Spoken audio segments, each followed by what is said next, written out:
तमिलनाडु के कोने कोने से आए हुए मेरे देव दुर्लभ कार्यकर्ताओं को मेरा नमस्कार प्रणाम।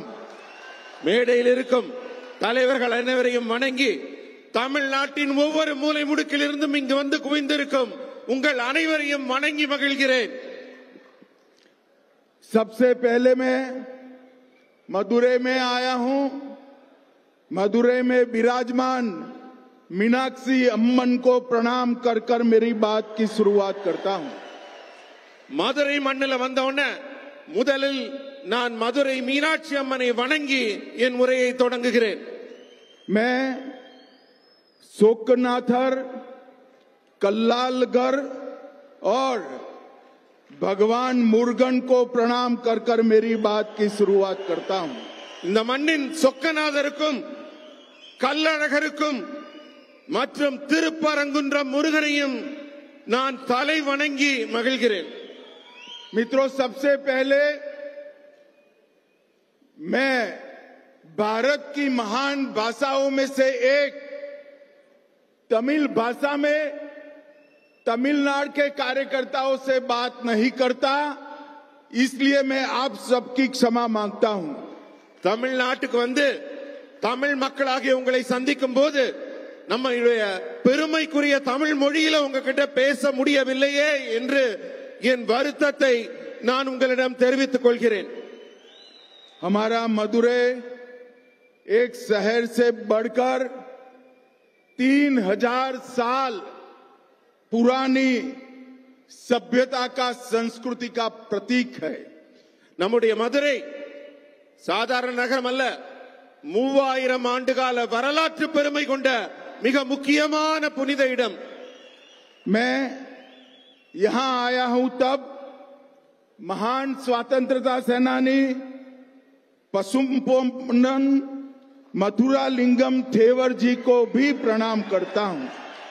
இந்த மண்ணின் நாயகராக விளங்கிய பசும் பொன் முத்துராமலிங்க தேவர் ஐயாவையும் நான் வணங்குகிறேன்। और साथ में आप सभी को अपील करता हूं, बड़ी जोर लगाकर 22 जून को मुर्गा भक्तगढ़ मनाडू में जोर शोर से हिस्सा लीजिए।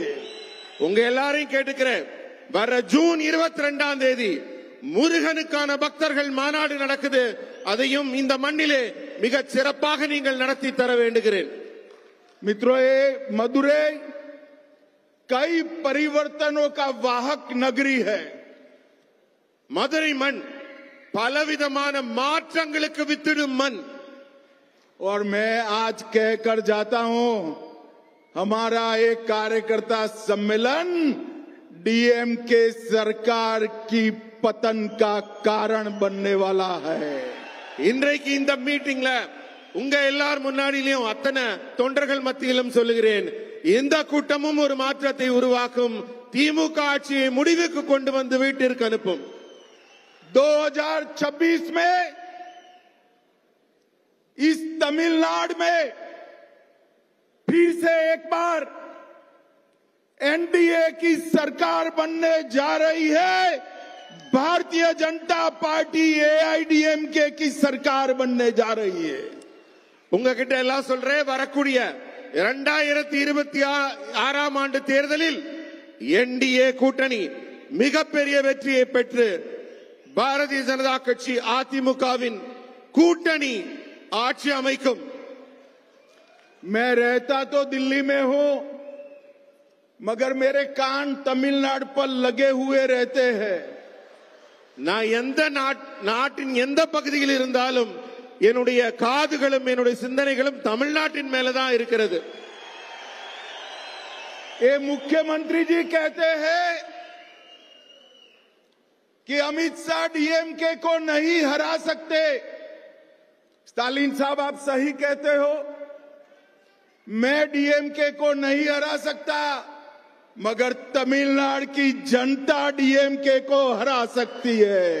இந்த நாட்டின் முதல்வர் சொல்கிறார், அமித்ஷா அவர்களால் திமுகவை தோற்கடிக்க முடியாது என்று। அவருக்கு சொல்றேன், அமித்ஷானால தோற்கடிக்க முடியாதுன்னு நீங்க சொல்றது சரிதான், ஆனா இந்த நாட்டின் மக்கள், தமிழக மக்கள் உங்களை தோற்கடிக்க இருக்கிறார்கள், காத்துக் கொண்டிருக்கிறார்கள். और मित्रों, मेरी बात याद रखना, मैं देश भर के चुनाव में हिस्सा लिया है। मैं पब्लिक की नब्ज जानता हूं, जनता की नब्ज जानता हूं। तमिलनाडु की जनता इस बार डीएमके की सरकार को उखाड़ कर फेंक देगी। என்னுடைய நீண்ட கால அரசியல் அனுபவத்தில் சொல்றேன், மக்களின் நாடி துடிப்பை உணர்ந்தவனாக சொல்கிறேன். வரப்போற தேர்தல்ல தமிழக மக்கள் திமுகவை தூக்கி எறிய காத்துக் கொண்டிருக்கிறார்கள்.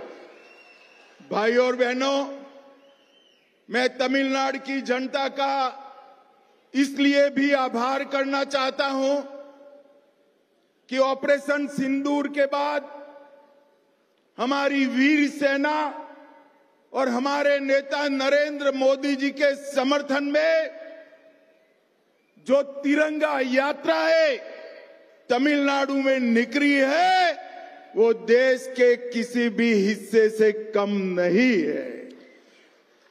சகோதர சகோதரிகளே, இந்த நேரத்தில் நான் உங்களுக்கு எல்லாம் குறிப்பிட்டு சொல்ல வேண்டியது என்னவென்றால், ஆபரேஷன் சிந்தூர் நம்முடைய தேசத்தின் அப்பாவி மக்கள் கொல்லப்பட்ட போது வடக்கிலே நடைபெற்ற அந்த நிகழ்ச்சிக்கு மிகப்பெரிய எழுச்சியும் மிகப்பெரிய ஆதரவும் நாட்டுப்பற்றும் தமிழகத்தில் இருந்து ஒரு ஆதரவு குரல் ஒலித்ததே, அதை நான் நினைவு கூறுகிறேன். और मित्रों, पहलगांव में आतंकवादियों ने हमारे निर्दोष नागरिकों की हत्या की, धर्म पूछकर हत्या की, और मोदी जी के नेतृत्व में हमारी तीनों सेनाओं ने पाकिस्तान के घर में घुसकर आतंकवादियों को सफाया करने का काम किया है. பகல்காம்ல நம்ம அப்பாவி பொதுமக்களை மதத்தின் பெயரால் நீங்க யாருன்னு அடையாளப்படுத்தி கொடூரமாக கொலை செய்த தீவிரவாதிகளை முப்படைகளையும் திரட்டி நமது பாரத பிரதமர் மோடி அவர்கள் அவங்க ஊருக்குள்ளேயே புகுந்து அடித்தார் பாருங்க. அதுதான் அவர்களுக்கு நாம் புகட்டிய பாடம். भाई और बहनों, नरेंद्र मोदी जी प्रधानमंत्री बने उसके पहले कई आतंकवादी हमले हुए, इससे भी बड़े हमले हुए, मगर कोई जवाब नहीं दिया जाता. 14 में मोदी जी प्रधानमंत्री बनने के बाद उरी, पुलवामा और अब पहलगाम हुआ. हमने सर्जिकल स्ट्राइक, एयर स्ट्राइक और सिंदूर ऑपरेशन कर आतंकवादियों को करारा जवाब देने का काम किया है. இதற்கு முன்னர் கூட அந்த தீவிரவாதிகள் எல்லாம் தங்கள் கைவரிசையை காட்டி இருக்கிறார்கள். ஆனால் அப்போது எல்லாம் இத்தகைய வீர தீரமான செயல்பாட்டை எல்லாம் முந்தைய அரசுகள் வெளிப்படுத்தவில்லை. ஆனா பூரி ஆகட்டும், புல்வாமா ஆகட்டும், தற்போது நடந்திருக்கும் ஆபரேஷன் செந்தூர் ஆகட்டும், நமது முப்படைகளும் ஒன்று திரண்டு இந்தியாவின் வீரத்தையும் தீரத்தையும் திறமையையும் निरूपित. पाकिस्तान के अंदर 100 किलोमीटर अंदर जाकर आतंकवादियों के हेडक्वार्टर को जमीन दोस्त करने का काम हमारी वीर सेना ने किया है. பாகிஸ்தான்ல தீவிரவாதிகள் பதுங்கி இருந்த இடத்துல எல்லாம் 100 கிலோமீட்டர் அவங்க எல்லைக்குள்ள பறந்து சென்று தீவிரவாதிகளின் இருப்பிடத்தை கண்டறிந்து துல்லியமாக தாக்கி அவர்கள் இருப்பிடத்தை மண்ணோடு மண்ணாக்கியது நமது ராணுவம். और मित्रों, मोदी जी के समय में ही रक्षा उत्पादन में देश आत्मनिर्भर बनने जा रहा है. மோடி அவர்களின் ஆட்சியிலே எல்லா முன்னேற்றங்களும் எப்படி இருக்கிறதோ அதுபோல ராணுவத்திலும் கூட ஆத்ம நிர்பர் என்று சொல்லக்கூடிய தன்னிறைவான ஒரு நிலை ஏற்பட்டிருக்கிறது. அதனால் தான் மிகச் சிறப்பாக செயல்பட்டிருக்கிறோம். और जब रक्षा क्षेत्र में आत्मनिर्भरता की बात करते हैं तो पूरे देश का युवा कावेरी इंजन का नाम बड़े गर्व के साथ लेता है. ஆபரேஷன் சிந்தூரின் வெற்றியை பற்றி எல்லாம் நாம் எல்லாம் பேசிக் கொண்டிருக்கும் இந்த வேளையிலே இந்தியாவின் வான்வெளி சாதனையை பற்றி சொல்ல வேண்டும். இந்த நாட்டின் இளைஞர்கள் எல்லாம் காவிரி என்ஜின் என்ற சொல்லை இப்போது உச்சரிக்க தொடங்கி இருக்கிறார்கள். और हमारे देश में बने मिसाइल्सों ने जब पाकिस्तान की एयर डिफेंस सिस्टम और उनके वायुसेना के अड्डे को तहस नहस किया, पूरी दुनिया आश्चर्यचकित होकर उसके देख रही. பாகிஸ்தான் தன்னுடைய ட்ரோன்களையும் ஏவுகணைகளையும் நம் மீது வீச தொடங்கிய போது இந்தியாவின் வான்வெளி வல்லமை உலக நாடுகளுக்கெல்லாம் நிரூபிக்கப்பட்டது. அத்தனையையும் அடித்து தூள் தூளாக ஆக்கியது நம் இந்திய ராணுவம். भाई और बहनों, मोदी जी ने स्पष्ट कहा है कि ऑपरेशन सिंदूर समाप्त नहीं हुआ है. आगे पर भी अगर कोई गोली चलाएगा तो उसका जवाब गोले से दिया जाएगा. மோடி அவர்கள் சொல்கிறார்கள், ஆபரேஷன் சிந்தூர் இன்னும் முடியலங்க. மறுபடி தீவிரவாதிகள் வாலாட்டினால் அவர்கள் இடத்திற்குள் புகுந்து வீடு புகுந்து தாக்கி அவர்கள் அழிக்கப்படுவார்கள் என்பதை இந்த நேரத்திலே நான் நினைவூட்டுகிறேன். भाई और बहनों, 2024 का साल भारतीय जनता पार्टी के कार्यकर्ताओं के लिए एक मील का पत्थर है, माइलस्टोन है. மக்களே, இப்ப வரக்கூடிய 26ஆம் ஆண்டு தேர்தல் பாரதிய ஜனதா கட்சியின் ஒவ்வொரு தொண்டருக்கும் மிக மிக முக்கியமான, உயிர்ப்பான, அவசியமான ஒரு களமாகும். 2024 में ही मोदी जी तीसरी बार इस देश के प्रधानमंत्री बने हैं, लगातार तीसरी बार. அதே போல 2024ஆம் ஆண்டும் நமக்கெல்லாம் மிக முக்கியமானது. அப்போதுதான் நமது பாரத பிரதமர் மோடி அவர்கள் 3வது முறையாக இந்த நாட்டின் பிரதமராக பதவியேற்றுக் கொண்டார். और 2024 में ही ओडिशा में पहली बार पूर्ण बहुमत की भारतीय जनता पार्टी की सरकार बनी.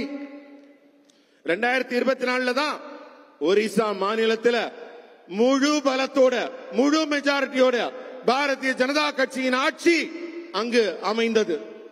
हरियाणा में लगातार तीसरी बार सरकार बनी. ஹரியானாலையும் அதே போல மிகப்பெரிய வெற்றியை அங்கு 3வது முறையாக பதிவு செய்யப்பட்டது. और महाराष्ट्र में अब तक की सबसे बड़ी विजय बनाकर भारतीय जनता पार्टी की सरकार बनी. அதே போல மகாராஷ்டிராவிலும் இதுவரை இல்லாத அளவிற்கு மிகப்பெரிய வெற்றியை பாரதிய ஜனதா கட்சி பதிவு செய்திருக்கிறது. और 2025 में 27 साल के बाद दिल्ली में केजरीवाल जी को हटाकर भारतीय जनता पार्टी की सरकार बनी. அதே போல 2025ஆம் ஆண்டு மிகப்பெரிய சாதனை செய்யப்பட்டது. டெல்லியில அரவிந்த் கெஜ்ரிவால் அவர்களின் ஆட்சி 27 ஆண்டுகளுக்கு பிறகு டெல்லியில் பாரதிய ஜனதா கட்சி ஆட்சி அமைத்திருக்கிறது.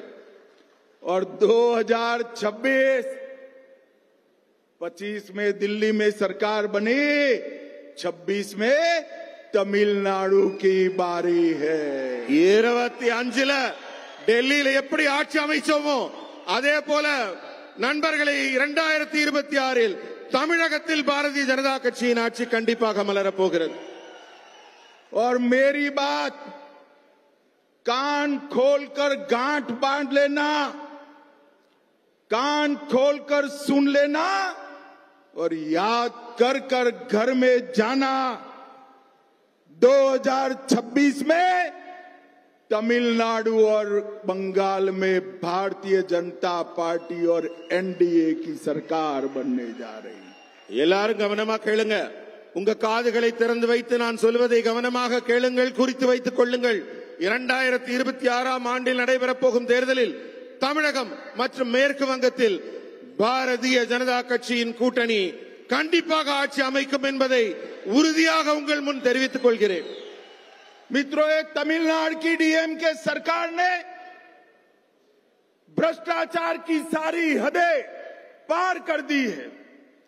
இங்க ஆட்சியில் இருக்கிற திமுக ஊழல் ஊழல் ஊழல் என்று ஊழலில் தான் திளைத்துக் கொண்டிருக்கிறது. मोदी जी ने गरीब तमिल नागरिकों के लिए भेजा 450 करोड़ रुपया का पोषण का किट। उन्होंने एक कंपनी को देकर बहुत बड़ा घपला किया और गरीबों के पेट पर लात मारने का काम किया है। இந்த திமுகவின் ஆட்சி மத்திய அரசிலிருந்து மோடி அவர்கள் ஏழை மக்களுக்காக கொடுக்கும் பணத்தை கூட மக்களின் நலனுக்காக செலவிடாமல் அந்த பணத்தை எல்லாம் மடைமாற்றி அவர்களுக்கு கிடைக்க வேண்டிய நன்மைகளை கிடைக்காமல் செய்வதைத்தான் செய்து கொண்டிருக்கிறார்கள். 4600 करोड़ रुपए का रेती का खनन का घोटाला किया। आज तमिलनाडु का गरीब से गरीब आदमी एक कमरा भी ज्यादा बनाना है तो महंगी रेत खरीदकर ये डीएमके पार्टी की तिजोरी में पैसा जाता है। இன்றைக்கு இந்த திமுக ஆட்சியில ஏழைகள் விலைவாசி ஏற்றத்தாலும் அவங்க வாழ்வாதாரங்களுக்கு ஏற்பட்டிருக்கும் அச்சத்தாலும் அவர்கள் வாழ முடியாத சூழலில் அவர்கள் மத்திய அரசின் திட்டங்கள் கிடைக்காத சூழலில் தவித்துக் கொண்டிருக்கிறார்கள். और मित्रों, टास्मैक घोटाला 39,000 करोड़ का घोटाला हुआ। 39,775 करोड़। ये 39,000 करोड़ में से तमिलनाडु के हर गांव में प्राइमरी स्कूल में 2 नए कमरे बनाए जा सकते हैं। 2 नए कमरे बनाए। 39,000 करोड़ रुपया टास्मैक के माध्यम से तमिलनाडु सरकार चाव कर गई है। மக்களுக்கு செய்கிற நன்மையை விட திமுக ஆட்சியில் ஊழல் மிக மலிந்து காணப்படுகிறது என்பதற்கு உதாரணமாக சொல்ல வேண்டும் என்றால் 39,775 கோடி ரூபாய். मित्रों, मेरे पास उनके घोटालों की बड़ी सूची है, मगर मैं इसमें समय बिगाड़ना नहीं चाहता. அதாவது டாஸ்மாகில் 35,775 கோடி ரூபாய் ஊழலை செய்து இங்கே சட்டவிரோதமாக ஊழல் ஆட்சி நடைபெற்றுக் கொண்டிருக்கிறது. ये तमिलनाडु सरकार 100% 100% फेल्योर गवर्नमेंट है. இந்த தமிழக அரசு 100% தோல்வியடைந்த அரசாக காட்சி அளிக்கிறது. अब चुनाव में जा रहे हैं. अब तक इनके घोषणा पत्र के 60% वादे पूरे नहीं हुए हैं. திமுக அரசு தேர்தல் நேரத்தில் மக்களுக்கெல்லாம் ஒரு வாக்குறுதி பட்டியல் கொடுக்கிறாங்க. ஆனா அந்த வாக்குறுதி பட்டியல்ல 10% கூட நிறைவேற்றவில்லை அவர்கள்.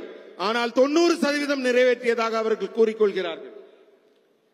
स्टालिन साहब, हिम्मत है तो घोषणा पत्र निकालकर हिसाब किताब दीजिए, कितने वादे पूरे किए. உங்களுக்கு தைரியம் இருந்தா உங்களுடைய தேர்தல் வாக்குறுதி பட்டியலை எடுத்துட்டு வாங்க. அதை பார்த்து சொல்லுங்க நீங்க எத்தனை வாக்குறுதிகளை நிறைவேற்றி இருக்கிறீர்கள் என்று. अवैध शराब में भ्रष्टाचार के कारण आए दिन गरीब लोग नकली शराब के कारण मौत की शरण हो रहे हैं. ஊழலால் மட்டுமல்ல கள்ளச்சாராயத்தினாலும் இந்த நாட்டு மக்கள் அப்பாவி மக்கள் உயிரிழந்திருக்கிறார்கள். दक्षिण तमिलनाडु में जातीय हिंसा बढ़ाने का काम अपने राजनीतिक स्वार्थ को पूरा करने के लिए ये तमिलनाडु सरकार ने किया है. தென் தமிழகத்தில் சாதி பிரச்சனையினாலையும் பிரிவினைவாதத்தினாலையும் அரசியல் லாபங்களை கருத்தில் கொண்டு திமுக அரசு செயல்பட்டுக் கொண்டிருக்கிறது. बुजुर्गों और महिलाओं के प्रति अपराध बढ़ा है. இந்த ஆட்சியில பெண்களுக்கு எதிரான குற்றங்கள் மலிந்து கொண்டிருக்கிறது. नशा तस्कर और ड्रग के माफिया तमिलनाडु के युवाओं को बर्बाद करने पर तुले। இந்த நாட்டின் இளைஞர்களுக்கு வாய்ப்புகள் இல்லாமல் வேலைகள் இல்லாமல் அவர்கள் துன்பத்தில் இருக்கும் நிலைதான் தொடர்ந்து கொண்டிருக்கிறது। और तमिलनाडु सरकार में मुख्यमंत्री जी को इसकी कोई परवाह नहीं। தமிழ்நாட்டின் முதல்வருக்கு இது பற்றிய எந்த ஒரு அக்கறையுமோ கவலையுமோ கொஞ்சம் கூட இல்லை। भाइयों बहनों, तुष्टीकरण की भी हद होती। मैं आज यहां आया हूं तब भगवान मुरुगन से जुड़ी हुई पहाड़ी को सिकंदर हिल मानने की हिम्मत ये डीएमके सरकार ने की है। 1000 ஆண்டு காலம் பழமையுள்ள நம்ம திருப்பரங்குன்றம் முருகரின் அறுபடை வீடான அந்த மலையை சிக்கந்தர் மலை என்று சொல்லக்கூடிய துணிச்சல் இந்த திமுக அரசுக்கு வந்திருக்கிறது। सालों से भगवान मुरुगन के भक्त यहां पर अपनी श्रद्धा व्यक्त करते हैं। பல ஆயிரம் ஆண்டுகளாக முருக பக்தர்கள் வழிபட்டு வந்த வழிபாட்டு தலத்தை இதுபோல அரசியல் லாபம் கருதி பிரிவினை வாதம் கருதி இந்த அரசு செயல்படுத்தி வருகிறது।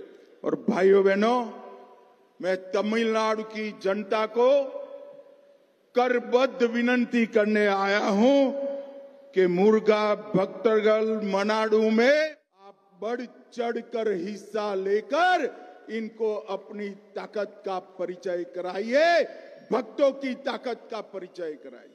நான் உங்ககிட்ட எல்லாம் அன்போடு வேண்டிக் கொள்வதெல்லாம் வர ஜூன் 22ஆம் தேதி முருக பக்தர்கள் மாநாடு நடக்குது। நீங்க ஒவ்வொருவரும் பெருந்திரளாக கலந்து கொண்டு நம்மளுடைய ஒற்றுமையையும் வலிமையையும் அந்த மாநாட்டில் காட்ட வேண்டும் என்று கேட்டுக்கொள்கிறேன்।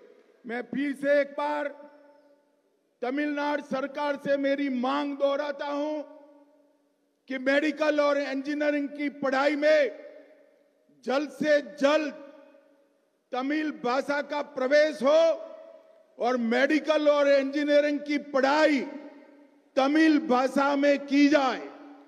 நான் தமிழக அரசு ஒவ்வொரு முறை வரும்போது நினைவூட்டுகிறேன், தமிழ்நாட்டில் தமிழ் தமிழ் என்று பேசிக் கொண்டிருக்கும் நீங்கள் பாடத்திட்டத்தை ஏன் தமிழில் செய்ய மறுக்கிறீர்கள்? உயர் கல்வி அனைத்தையும் தமிழில் செய்வதற்கு என்ன தடை இருக்கிறது? விரைவில் நான் தமிழக அரசை கேட்பதெல்லாம் இன்ஜினியரிங் பாடத்திட்டம் உடனடியாக தமிழில் இயற்றப்பட வேண்டும்। और भाइयों बहनों, मैं आज स्टालिन जी को यह भी अपील करने आया हूं। हमारे मोदी जी ने